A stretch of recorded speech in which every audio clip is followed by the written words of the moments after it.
This video is sponsored by Crossrope. Stick around to find out more about Crossrope and to get access to a special deal. You are not singular. You are legion. You are not alone. You are symbiote. Living inside your cells are mitochondria, tiny fuel cells that evolved endosymbiotically from alphaproteobacteria. That's right, the mitochondria that provide us with nearly all of our energy began life as an entirely separate species from our own biological ancestors.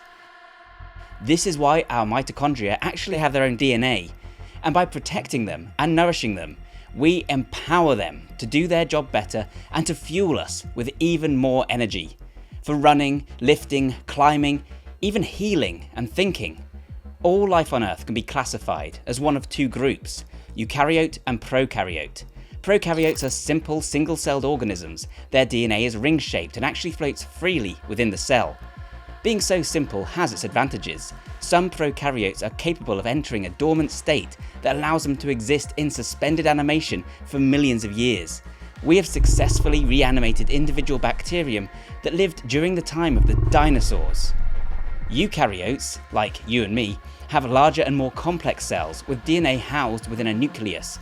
Eukaryotes can be multicellular, but they aren't always. See yeast. But this complexity is what is able to give rise to the huge complexity of life we see today. While we don't know this with 100% certainty, the prevailing theory is that at some point, smaller cells started making their way into larger ones. These cells enjoyed a mutually beneficial relationship to the point where they eventually became a single organism, the first eukaryotes. We think this happened around 2.4 billion years ago, so a while back, and it is thought that the mitochondria within our very own cells are the descendants of just such a bacterial guest. While they serve as organelles today, tiny organs that live within our cells, they actually began life as an entirely separate bacteria. Today, they provide us with adenosine triphosphate, ATP, which is the fuel source required for every energy process within our bodies, or nearly every energy process. It's not the only way we get it, but it's by far the main way. Similarly, chloroplasts in plants are thought to have had a similar role, helping plants to turn energy from sunlight into sugar using chlorophyll. This process may actually rely on quantum processes, by the way. Life is amazing.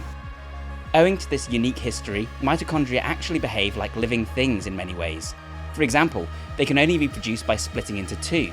That's right, the cell isn't able to produce its own mitochondria. This isn't a problem for our other organelles. Likewise, mitochondria are bound in membranes, just like bacteria. It's been observed that mitochondria actually resemble an infectious kind of bacteria called rickettsia, not only aesthetically, but also in terms of their very DNA. For these reasons, we need to think of our mitochondria as pets, or maybe like weird guests. Saying that mitochondria play an important role in your health is a bit like saying that oxygen plays an important role in your health, which is to say, it's accurate. When we think of energy, we tend to focus on moving, lifting our arms or running or lifting weights, but energy is also necessary for our heart beating, for our thoughts, for our digestion and immune system and our healing. So without mitochondria, we simply could not function. But they actually do more than that too. A lot more. I'm going to recommend you check out a YouTube channel called Physionic for more on this, as he is by far the expert. But, for example, mitochondria actually play an important role in signalling. That is to say that they help tell the body when certain tasks need to be carried out. They do this by releasing free radicals, reactive oxygen species, or ROS. You may have been led to believe that free radicals and reactive oxygen species are a bad thing for the body. This is true in excess, like so many things, but we actually do need them in small quantities for this kind of signalling. And mitochondria actually modulate these amounts of free radicals in general. They can also help to reduce the amount via the glutathione pathway, among others. This of course can prevent damage to the cells, potentially even prolong your lifespan, so it's another really important reason that we need mitochondria. Mitochondria play an important role in cell death too, helping to trigger apoptosis by effectively starving the cell of energy. This is important for preventing the proliferation of unwanted cells. And they actually provide energy in other forms than ATP too, such as GTP, and this can be used as an equivalent to adenosine triphosphate to power the cell. Interestingly, it's sometimes described as an ancient molecular fossil, not literally of course, but rather that it may have been preserved from a time when the Earth had less atmosphere and therefore less available oxygen and CO2. Back then it might have been the primary energy source for early cells. And seeing as they have their own DNA, mitochondria also create their own proteins. Mitochondrial protein synthesis is responsible for 13 different peptides via the mitoribosome. Fun fact, mitochondrial DNA is passed down on the maternal side, meaning that we directly inherit our mitochondrial function from our mothers.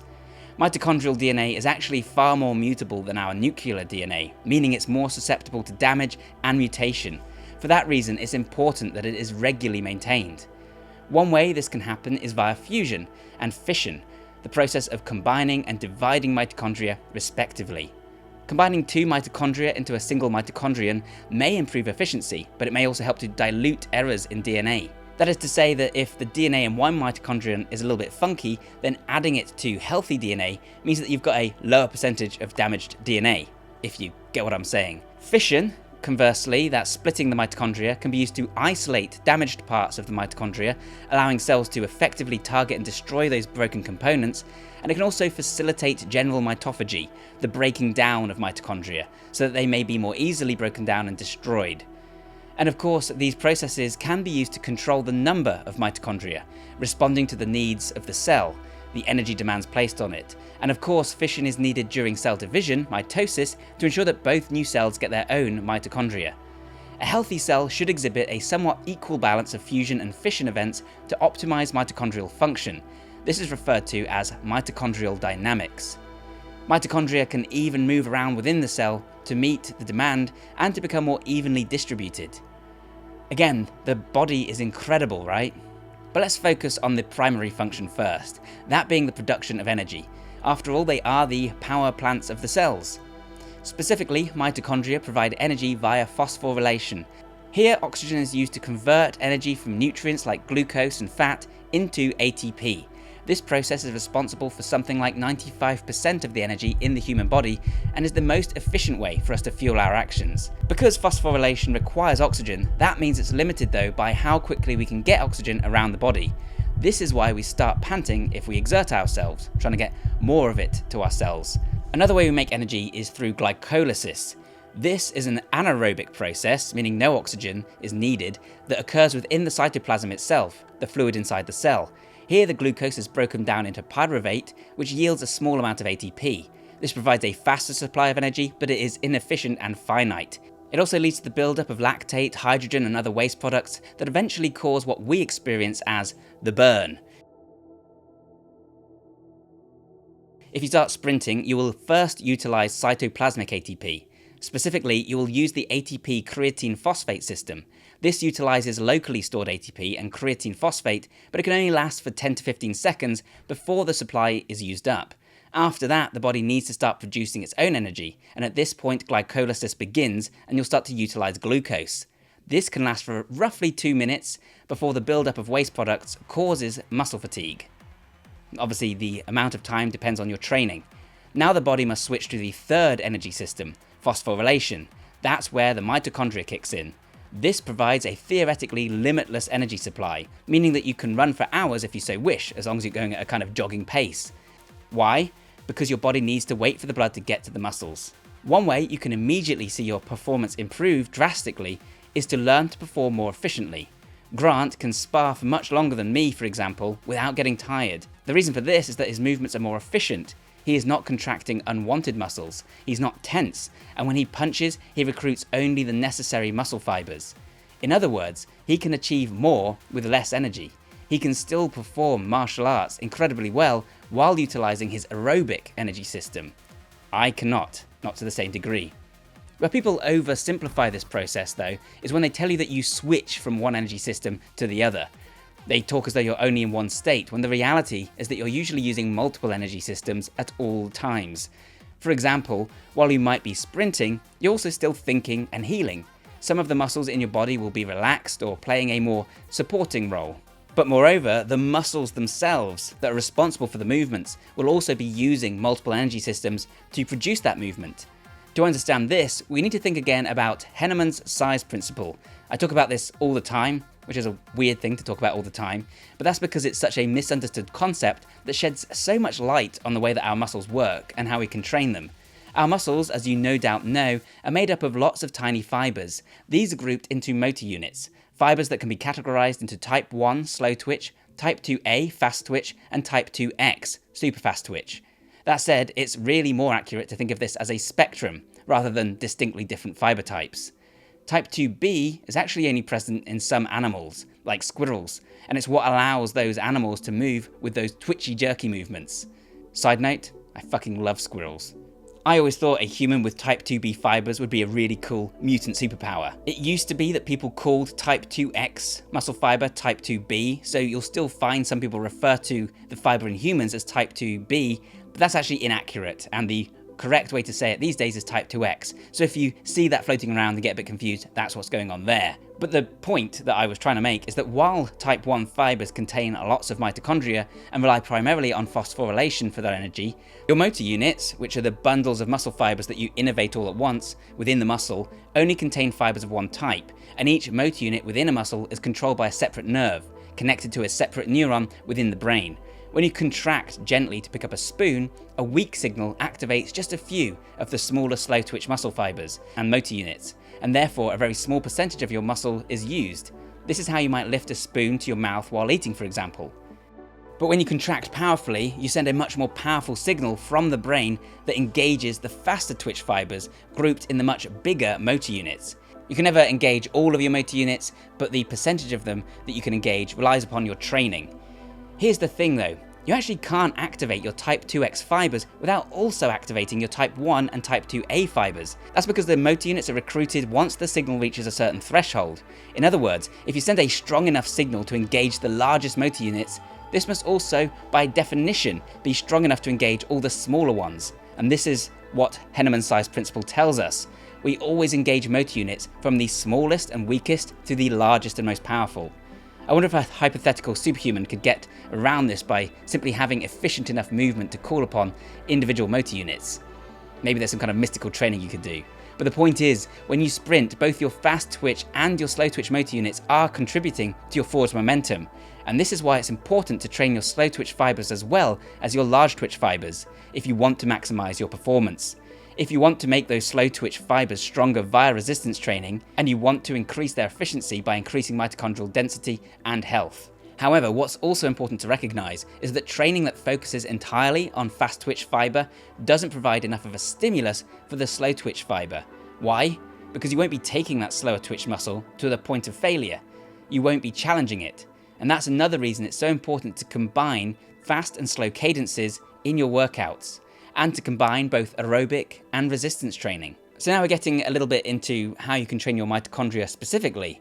And while you might not think of resistance training as being for mitochondria or endurance more generally, the truth is that resistance training actually is a great option when it comes to improving mitochondrial function. Endurance training is still the most valuable for mitochondrial health, and it will improve the number of mitochondria to meet demand, but we can use both. And interestingly, the mechanisms at play are slightly different, and so your best bet is to combine them to get all those different advantages. Many of the signals for hypertrophy encourage mitochondrial adaptations.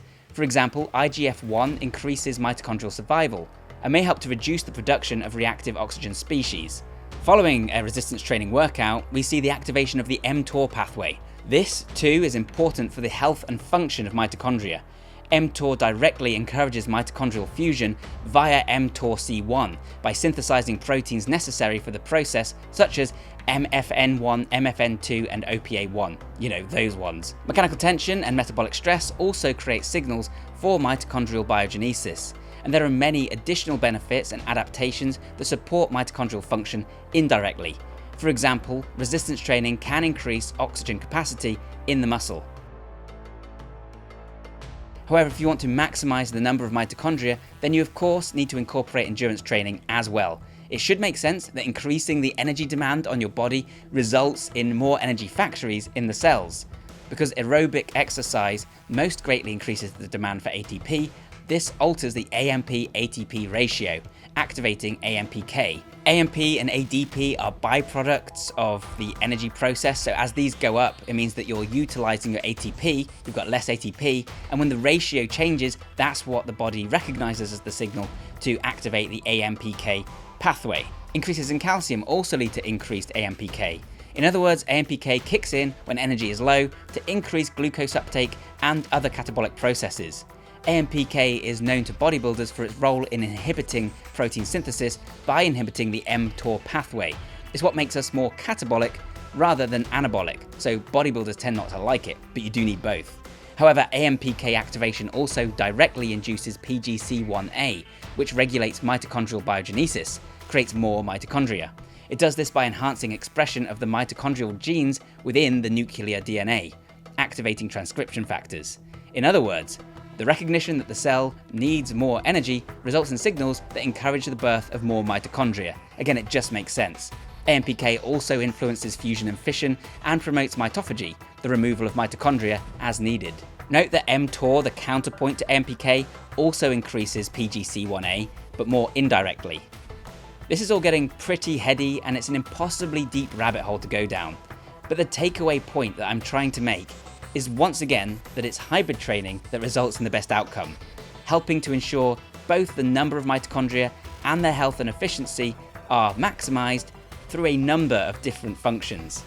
Those muscle heads saying they don't need to do any endurance training should take note. Healthy mitochondria means slower aging, more energy, and even a longer lifespan. Unhealthy, inefficient mitochondria means more free radicals and more cell damage. So you can scoff about cardio destroying your gains all you like, but you may wish you'd taken a more moderate approach when you start seeing yourself age prematurely. And again, it just makes sense. The body evolved to be able to do multiple things, to run, jump, climb, fight, and lift. So we want to practice all of those things to enjoy optimal health. And can I just take this moment as well to address the small but growing number of people that think exercise is bad and may shorten their lifespan. This all further disproves that notion. The overwhelming evidence suggests that exercise extends lifespan precisely by facilitating these sorts of processes. What may be damaging, however, is consistent overtraining, and some studies do suggest that this can lead to mitochondrial dysfunction. More research is needed, but consider this your license to not completely destroy your body every time you do a workout. It's overall not a good idea. In other words, cardio is not optional if you want optimal health. The good news is that adding cardio doesn't need to be hard. The key is to find a form of training that you enjoy and that's easy to do. For me, that's heavy bag work, trail running, and jumping rope. Jumping rope is particularly ideal because it's fun, it's skill-based, and you can do it literally anywhere. And if you want to get started with a rope, I highly recommend today's sponsor, Crossrope. Crossrope make the best quality jump ropes I've ever used, by far. Thanks to the proprietary materials that prevent tangling and ensure it doesn't degrade, along with the advanced spin mechanics that help the rope to spin seamlessly in hand, the experience is extremely enjoyable and easy to pick up. But Crossrope does much more than that. For example, their handles have a quick fastening mechanism that lets you quickly change ropes to increase or decrease the weight. That means you can increase the resistance, getting your muscles to work harder, actually burning more calories, or you can increase the speed as you need. Or you can try their smart amp handles, which track your workouts by counting your successful jumps and guiding you through a wide variety of workouts, really gamifying the process and letting you see that progress. Crossrope offers a 60-day trial period, so if you decide they're not for you, you can return them with no questions asked, no risk to you. And Bioneer viewers can get 15% off their order. Just use the link down below and promo code Bioneer. Thanks again to Crossrope for sponsoring this video. Now on with the show. And I think a lot of this is just common sense, right? If you put demand on your body to produce more energy, more efficiently, then it will do so. But if you place too much demand on the body and create too much stress, then you'll cause damage as you degrade the body faster than it can recover. The same common sense approach proves to be useful when considering diet and lifestyle. For example, we know that being in a huge calorie surplus leads to mitochondrial dysfunction. If you bombard your cells with sugar, according to Dr. Martin Picard, you literally see the mitochondria become more fragmented and dysfunctional within minutes. This might seem alarming, but the truth is that this is simply a way for the mitochondria to become less efficient at utilizing energy because there's a surplus, so it wants to use it up. It also helps to protect the mitochondria against cellular stress, isolating damaged mitochondria, among other things. Excess glucose increases the production of reactive oxygen species, creating oxidative stress. Over time though, prolonged fragmentation can lead to damage or dysfunctional cells. So we shouldn't stress about every little overindulgence. We should certainly aim to be roughly calorie and nutrient neutral on average. That is to say that consistent overeating is not good, but you could have guessed that, right? It may be that being in a calorie deficit, being hungry sometimes, is also good for mitochondria. After all, this requires greater efficiency. Fasting may well be useful in this regard then, but both Dr. Picard and Physionic both point out that we don't know enough to prescribe specific eating windows for optimal mitochondrial health and efficiency. This is why I really respect Physionic, because he doesn't take a few studies and then use that to start suggesting protocols or hacks that are going to change your life. I did some deep research for this post. I have a headache, but if you want to hear this from the expert and in far more depth, then I highly recommend his channel, and I think, he's an honest source you can trust. Link will be in the description down below. Likewise, we know that many supplements like coenzyme Q10, omega-3 fatty acid, PQQ, etc. are all really good for mitochondrial health and function. And this is where some content creators might recommend you to take these supplements and possibly even sell a bottle called Energy Plus Plus or something. But look, while they might appear to be somewhat useful, the truth is that they are also pretty expensive. And the benefits you're going to get are nebulous, hard to measure, likely individual, and if you look at all those things, you'd also need to take supplements for countless other aspects of your health. Mitochondria is just one piece of the puzzle. It's reductive and exhausting to suggest that you need to take a billion different supplements. So you know what? Just eat as well as you can. You'll get omega-3 from fish. You'll get CoQ10 from meats and fish. Just look for nutrient-dense foods and get a good variety. Trust your body to do the rest. And the rest is also exactly what you'd expect. Sleep is very important for mitochondrial health, for example. So as a dad of 2, I'm fucked then. Also stress levels. In fact, Dr. Picard talks about another study he conducted where he found a correlation between mood and mitochondrial function. This makes sense when you consider the negative impacts of stress broadly. Be healthy and your mitochondria will be healthy too. Who would have thought? That might seem a little anticlimactic after all this talk of ancient proteobacteria and endosymbiosis and molecular fossils, but I don't view it that way. I view it as another reminder of the holistic nature of health. If you're neglecting your mental health, this will have an impact on both your performance and maybe even your longevity. And train, damn it. So I hope you found this video useful and interesting, guys. If you did, then please leave a like and comment down below. Let me know if you think about training your mitochondria at all, or if there's anything that I missed. I'm not trying to prescribe anything here, I just find this stuff super interesting and I wanted to discuss it. I'll leave links to the references and to the experts down below, so you can check those out. Either way, thank you so much for watching this one, guys, and I'll see you next time. Bye for now. Whee!